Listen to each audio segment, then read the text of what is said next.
Assalamualaikum warahmatullahi wabarakatuh. Salam dan bahagia. Bapak guru hebat yang kami hormati, perkenalkan saya Heru Megiantoro, calon guru penggerak angkatan 6 dari Kabupaten Purbalingga. Pada kesempatan kali ini, izinkan kami mencoba mempresentasikan terkait dengan tugas kami, yakni modul 1.4 mengenai budaya positif.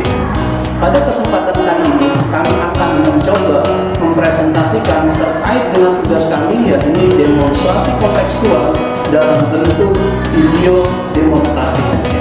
Pada video berikut ini menggambarkan demonstrasi terkait dengan materi, yakni segitiga resolusi dan 5 posisi kompromi. Lokasi disiapkan kita berhasil untuk menunjukkan. Jalan mulai.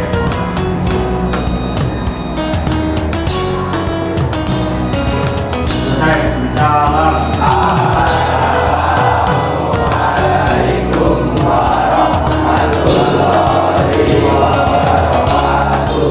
Waalaikumsalam warahmatullahi wabarakatuh. Selamat pagi.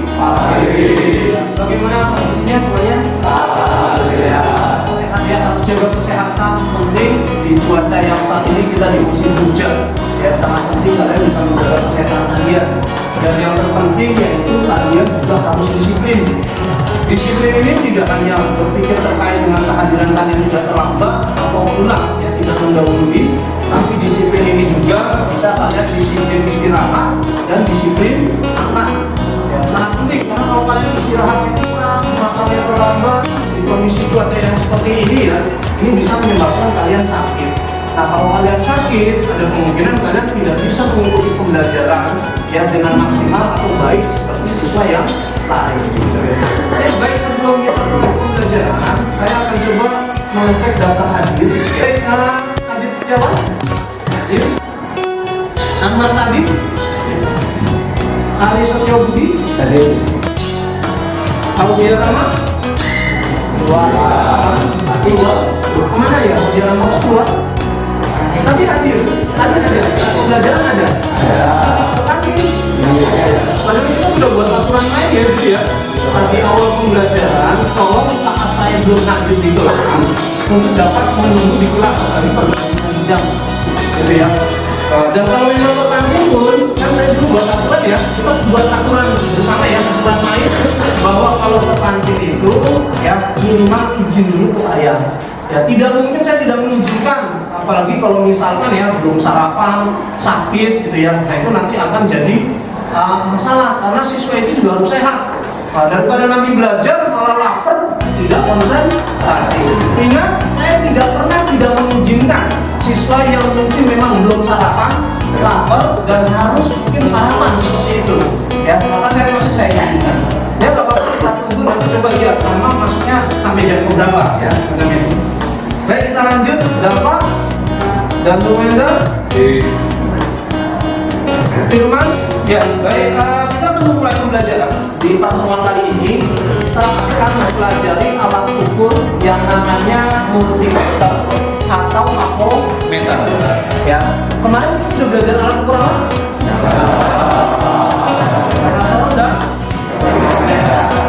Jangka jangka sorong dan mikrometer itu merupakan alat ukur mekanik. Nah, ini yang berikutnya, multimeter atau makometer. Ini adalah alat ukur elektrik. Ya, sangat penting kalian menguasai alat ukur ini, apalagi notabene kalian adalah calon mekanik junior.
masuk.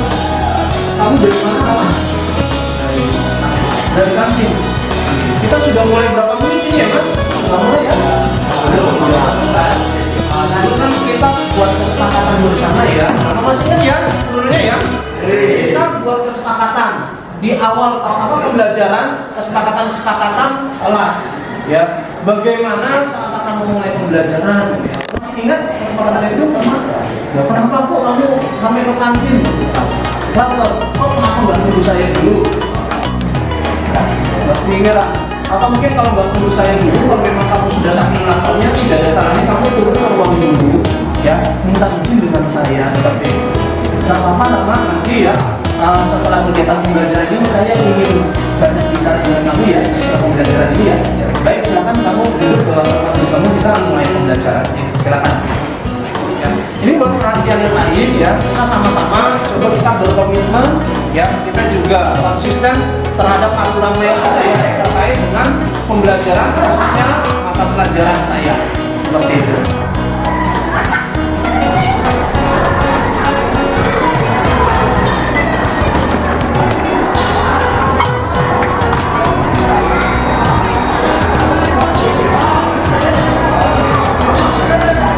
Oh iya, silakan sini masuk ke dalam. Ya, silakan duduk kalau mas ini sama. Karena ini mohon maaf ya, kamu selesai pembelajaran saya dan juga harusnya istirahat, malah saya minta untuk datang ke ruangan saya. Ya, kamu sebelumnya tahu tidak kenapa kira-kira saya panggil ke ruangan saya? Ya, tahu. Mau ke kantin tidak di sini ya? Iya. Iya, tadi kan bakat pelajaran saya, harusnya saya sudah masuk ke ruang kelas, kamu harusnya kan ada di kelas. Nah, tapi tadi pas pada saat saya mengecek daftar hadir, itu Rama nggak ada. Terus kata teman-teman kamu ke kantin, dan juga tadi saya menemukan sendiri kan pas pelajaran yang kamu baru masuk kelas gitu. Iya. Kenapa kamu kok ke kantin Rama? Belum sarapan. Oh, belum sarapan. Biasanya ibu menyediakan sarapan atau tidak? Ya kan, tapi buru-buru dari aku. Apa karena bangunnya kesiangan? Oh, bangunnya kesiangan. Kamu bangun jam berapa sih? Jam 7:30. Lah tidurnya? Tidurnya jam 11 malam ya. Nah itu ya, lama ya. Jadi artinya mungkin karena kamu bangun kesiangan sehingga kamu tidak bisa sarapan gitu ya, seperti itu. Nah terus kan kamu ingat aturan main kita atau keyakinan kelas kita dulu saat kita awal belajar. Nah, gimana dulu keyakinan kelas kita? Saat itu harus disiplin, budaya terakhir. Iya. Nah, kenapa kamu nggak disiplin saja saat itu? Nggak pikiran. Oh, nggak pikiran. Apa karena sudah saking laparnya ya? Iya. Intinya gini, masalah ya, saya itu tidak memfonis atau tidak berfokus terhadap kesalahan kamu, ya. Hanya ya namanya dalam sebuah proses pembelajaran, karena mohon maaf. Kejadian ini ternyata terkait dengan kamu tidak hanya di mata pelajaran saya saja. Ada beberapa guru yang juga bicara ke saya, kebetulan saya selaku K3 di otomotif, menyampaikan, Pak itu kelas PKR pos 1, katanya kelas industri, ada siswa atas nama Rama suka ke kantin Pak saat pelajaran. Nah itu, ini beruntung saya malah bisa menemukan langsung semacam itu. Karena saya tidak menyalahkan, saya pun mungkin sama dalam kondisi yang sama. Saat kalau saya lapar, ya udah nggak tahan, daripada kita sakit ya belajar jadi nggak fokus, kan mending makan dulu gitu. Nah cuma memang mungkin itu tadi karena ya kamu sudah menyadari bahwa ya saya akan makan dulu ya. Nah kira-kira untuk memperbaiki apa yang sudah kamu lakukan, apa yang akan kamu lakukan? Tidak akan. Tidak akan. Kalau mau kemana-mana izin dulu dengan guru yang akan mengajarkan, dan tidak hanya dengan mata pelajaran saya saja ya. Ya kalau bisa seluruh mata pelajaran ya. Ya jadi ya harapannya kamu bisa lebih lagi. Nah kira-kira kamu sudah menyadari ya keyakinan apa ini, keyakinan kelas kita yang kamu langgar? Kedisiplinan, iya. Ya sangat penting ya. Jadi disiplin itu tidak hanya disiplin belajar, itu juga tadi ya. Saya di kelas juga tadi sudah sampaikan bahwa disiplin makan, disiplin istirahat itu juga bagian dari sebuah kedisiplinan ya, sama ya. Ya baik, karena saya berharap ya kamu bisa melakukan perubahan, ya bisa lebih baik lagi, ya jadikan pembelajaran ini pembelajaran yang baik, ini juga buat pembelajaran siswa-siswa yang lain. Ya, Tama ya. Ya, itu saja mungkin Tama. Setelah ini silakan kamu bisa istirahat kembali, lalu juga bisa nanti masuk ke kelas. Itu ya, Tama ya. Terima kasih ya, Tama ya. Terima kasih ya.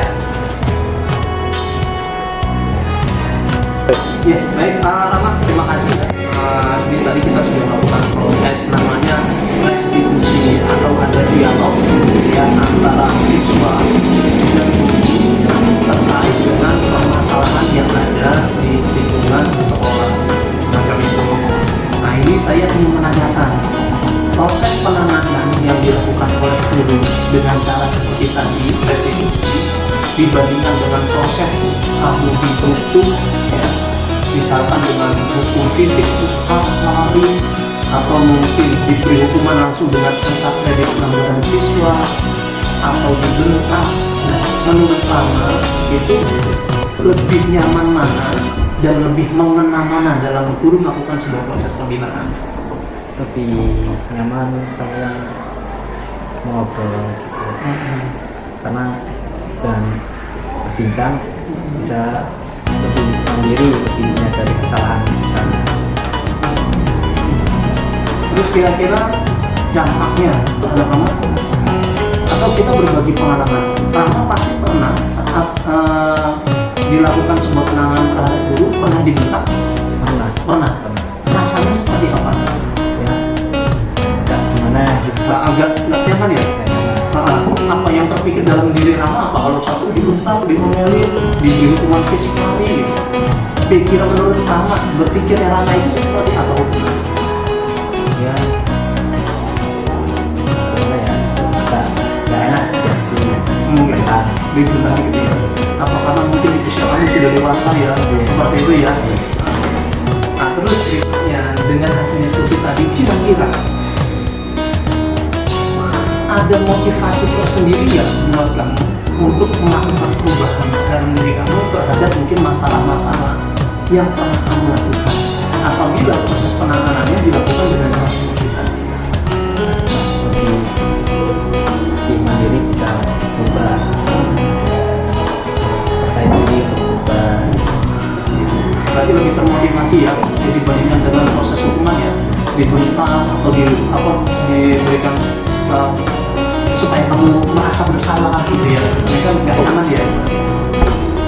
Ya baik, Rama mungkin itu saja. Terima kasih ya Rama ya, itu aja dari saya. Terima kasih. Oke, Pak. Ya, teman-teman.